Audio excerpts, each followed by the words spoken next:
Assalamualaikum warahmatullahi wabarakatuh. Selamat pagi. Hari ini kita akan belajar tentang komputer grafik. Untuk minggu pertama, materi kita masih ke Introduction to Computer Graphic. Materi akan saya mulai tentang perkenalan bagaimana caranya kita belajar online selama semester ini. Kemudian dilanjutkan tentang apa aja yang akan kita pelajari di komputer grafik beserta bobot nilai dalam setiap tugasnya. Kita mulai dari definisi online learning. Jadi kita sama-sama tahu ya kalau online learning adalah pembelajaran yang dilakukan di internet. Di slide ini kita lebih ngomongin apa sih dampaknya online learning dengan pembelajaran kita yang biasanya.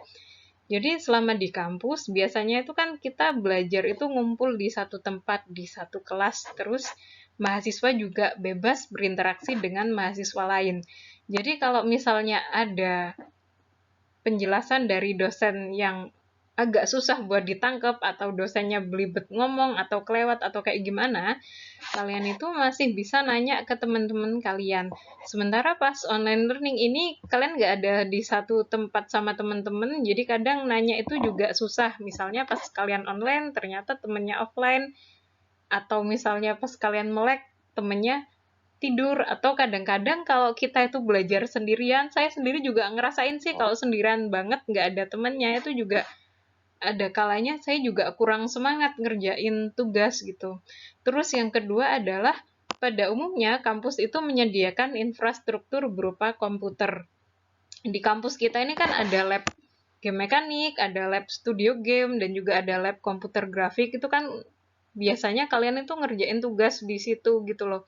Tapi selama pembelajaran online learning ini, lab-lab yang tadi saya sebutin itu jadi nggak bisa diakses. Akhirnya selama kalian ngerjain tugas, kalian itu sangat bergantung pada laptop kalian dan bergantung pada koneksi di rumah kalian sendiri.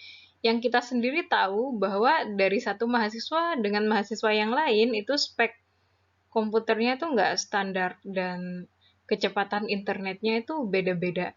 Dua hal ini yang nantinya harus kita siasati biar pembelajaran online kita ini nanti berjalan dengan lancar. Nah, online learning ini dibagi menjadi dua. Yang pertama, synchronous learning. Yang kedua, asynchronous learning.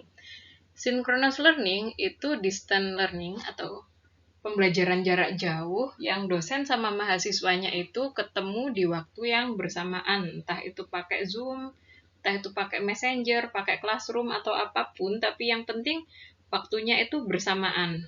Biasanya mode sinkronos ini dosen menyampaikan materi atau tugas sekaligus memandu mahasiswa mengerjakan tugas tersebut. Yang kedua, mode asinkronos.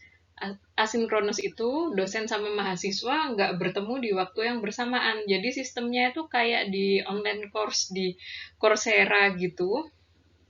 Biasanya kalau di Coursera kan dosennya itu ninggalin materi gitu aja, terus kalian itu ngerjain tugas sesuai deadline-nya. Nanti kalau misalnya deadline-nya kelewat, ya udah kalian ngambil course yang periode berikutnya. Kelebihannya synchronous learning ini, biasanya kan kalau misalnya belajar bareng-bareng itu, misal mahasiswanya lebih siap, itu mereka klarifikasinya lebih gampang gitu loh, diskusinya itu saut-sautan. Kalian kebayangkan kalau misalnya kita di grup chat, kalau misalnya orangnya itu online-nya nggak barengan, itu kan pemanasan chattingnya itu lama. Sementara kalau synchronous learning ini, karena orangnya online barengan, kalau misalnya aktif semua, itu diskusinya itu akan lebih banyak input yang didapat. Sementara kalau asynchronous learning, itu sisi plusnya dia di fleksibel di deadline. Cuman kadang fleksibilitas deadline ini bisa jadi bumerang sendiri. Kalau misalnya kuliah-kuliah lain juga ngasih tugas dan ternyata bobotnya juga besar-besar, akhirnya kadang ada juga tugas kuliah yang kelewat. Makanya di mata kuliah ini saya mungkin pakai mode sinkronos. Tapi sinkronosnya itu bukan yang kalian harus online pakai Zoom sampai 3 jam, enggak. Caranya itu saya akan upload video YouTube buat materi kuliah. sekaligus tugas yang bobotnya itu cukup untuk dikerjakan dalam waktu 3 jam, dan saya akan standby di Messenger, entah itu Telegram atau Discord, silahkan kalian pilih sendiri. Sebelum ngobrolin sistem kuliah kita secara keseluruhan, sekarang saya juga akan mempresentasikan tentang elemen yang ada dalam online learning. Oke, sekarang kita ngomongin apa aja sih yang harus ada dalam online learning. Jadi, ada 5 hal yang harus kalian perhatikan pada online learning. Yang pertama adalah mahasiswa atau kalian sendiri. Yang kedua adalah fasilitator, saya, dosen. Terus yang ketiga adalah learning resource. Yang keempat adalah learning environment. Dan yang kelima adalah learning experience. Apa aja itu kita bahas di slide yang selanjutnya. Oke, kita mulai dari mahasiswa. Pada slide ini, saya akan membacakan hak dan kewajiban mahasiswa di kelas ini. Yang pertama, mahasiswa wajib menjalankan learning experience yang dirancang oleh fasilitator. Apa aja learning experience itu kita bahas pada slide berikutnya. Yang kedua, mahasiswa berhak bertanya apabila ada penjelasan yang tidak dapat dipahami. Sebenarnya penjelasan ini nggak sebatas dari materi yang saya berikan sih, bisa aja dari tugas, dari feedback tugas, atau misal kalian nemu bahan pembelajaran di luar yang mungkin bertentangan sama apa yang saya jelasin, atau kalian nggak ngerti tentang itu tapi masih ada kaitannya sama mata kuliah ini, silahkan ditanyakan gitu. Kalaupun saya nggak bisa jawab, kan mungkin ini jadi wawasan kita bersama, titik sulitnya di mana. Yang ketiga, kalian sangat berhak memberikan masukan agar proses pembelajaran dapat berjalan dengan lebih baik. Jadi kalau misal kalian ngerasa nggak nyaman di kelas ini, entah tugasnya terlalu susah, entah ngasih materinya nggak bisa dipahami sama sekali, atau kalian keberatan dengan mode sinkronus, itu nggak apa-apa, kalian sampaikan aja, nanti kita cari solusi bareng-bareng. Jangan sampai kalian ngerasa nggak nyaman, terus nggak disampaikan, saya sendiri ngerasa semua baik-baik aja, akhirnya kalau kalian ada masalah ya nggak terselesaikan sampai akhir semester. Saya nggak enak juga kalau misalnya masalah kayak gini tuh ngaruhnya di nilai yang jelek gitu ya. Jadi online learning ini kita jalanin bareng. Kalau misal kalian ada kesulitan, sampaikan. Kalau misalnya nggak bisa ngumpulin tugas hari ini, sampaikan alasannya apa. Saya juga nggak langsung marah-marah atau langsung nolak tugas, enggak. Tapi kalau misalnya kalian nanti itu nggak ngumpulin sama sekali dan minggu depannya tetap nggak ada kabar, ya tugasnya saya anggap nol gitu.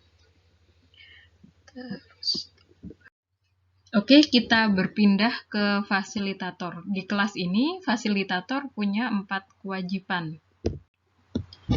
Kewajiban yang pertama adalah merancang learning experience untuk mahasiswa. Kewajiban yang kedua adalah memberikan penilaian pada tugas, UAS, dan UTS.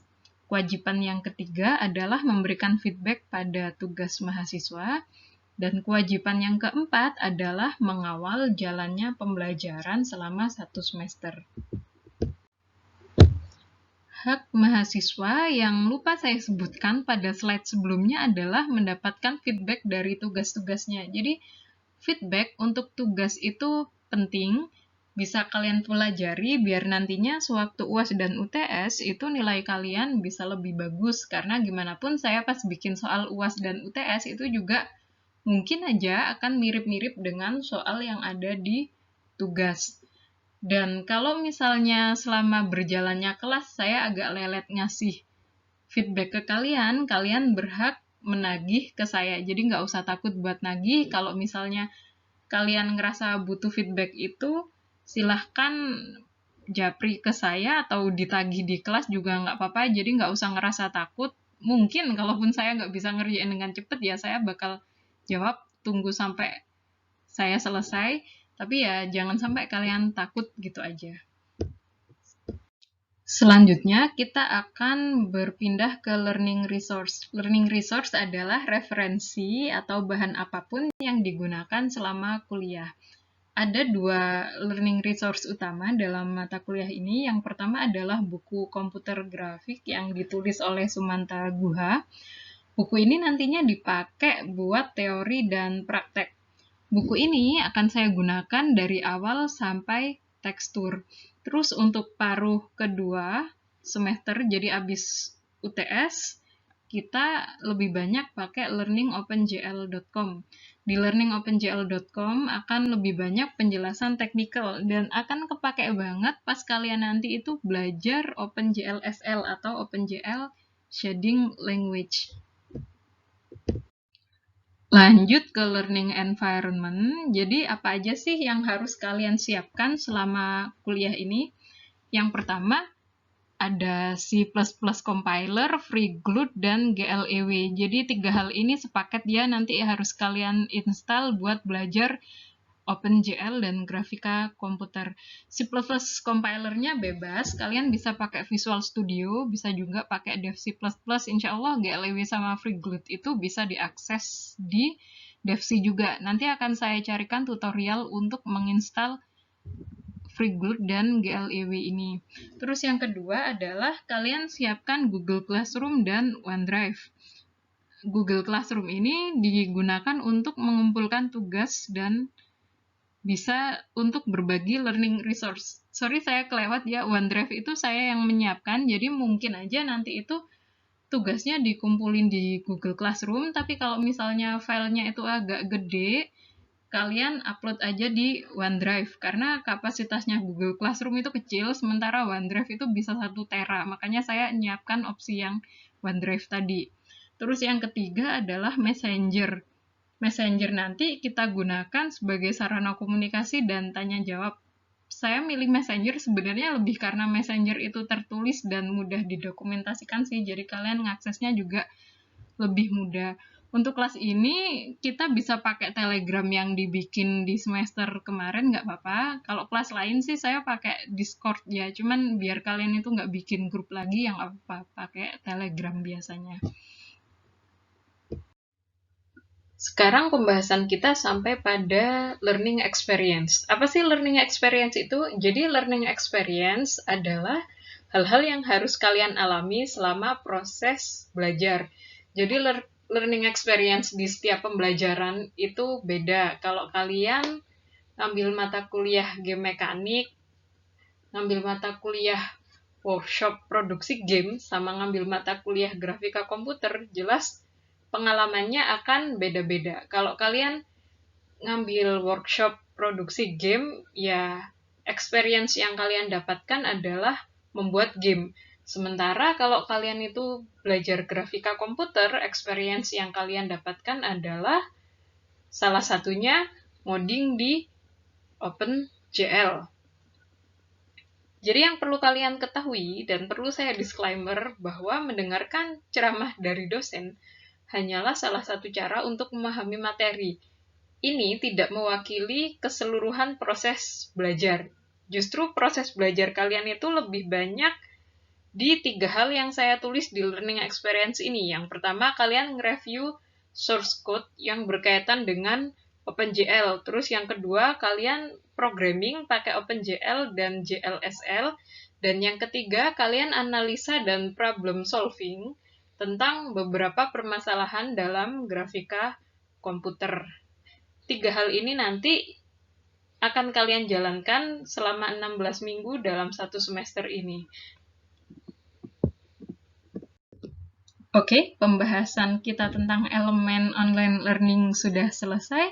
Sekarang kita bicara tentang apa aja yang harus kita temui selama 16 pekan ke depan. Jadi yang pertama adalah perkenalan yang sudah kita laksanakan pekan ini. Terus yang kedua adalah Hello OpenGL. Di Hello OpenGL ini kalian belajar menginstal OpenGL dan membuat program pertama menggunakan OpenGL. Terus yang ketiga adalah OpenGL Toolbox. Di OpenGL Toolbox ini kalian akan mengeksplor fitur-fitur dasar yang ada pada OpenGL. Yang keempat adalah transformasi geometri. Transformasi geometri ini adalah hal dasar yang perlu kalian pelajari sebelum kalian belajar animasi sederhana. Dalam transformasi geometri ada scaling, ada translation, ada rotation. Selanjutnya, habis transformasi geometri, kalian belajar tentang animasi sederhana. Habis animasi sederhana, kalian belajar tentang warna dan pencahayaan. Setelah warna dan pencahayaan, kita akan belajar tentang dasar-dasar OpenGL Shading Language. Dan yang terakhir adalah kurva dan geometri kompleks. Yang menjadi target utama dalam pembelajaran ini ada pada OpenGL sampai dasar-dasar GLSL. Nanti kalau misalnya waktunya cukup dan kalian nyerapnya cepat, pembelajaran akan saya lanjutkan ke kurva dan geometri kompleks. Terakhir yang perlu saya sampaikan adalah bobot penilaian. Kita belajar OpenGL dalam 2 mata kuliah ya. Saya sampaikan dua-duanya di sini untuk teori. Nilai saya ambil dari tugas harian 50%, dari UTS 25%, dan dari UAS 25%. Jadi perlu saya sampaikan juga pada mata kuliah ini tuh tiap pekan akan ada tugas harian, tapi saya usahakan tugas harian itu nantinya bobotnya bisa dikerjakan dalam waktu 3 jam dan kita belajarnya sinkronos. Jadi selama mengerjakan tugas kalian bisa nanya-nanya ke saya. Terus pada praktikum, model tugasnya itu ada 2. Yang pertama adalah analisa dan yang kedua programming. Untuk bobotnya, analisa punya bobot 40% dan programming punya bobot 60%. Demikian penjelasan saya untuk pekan ini. Kalau misalnya ada yang kurang jelas, silahkan kalian tanyakan. Terima kasih. Assalamualaikum warahmatullahi wabarakatuh.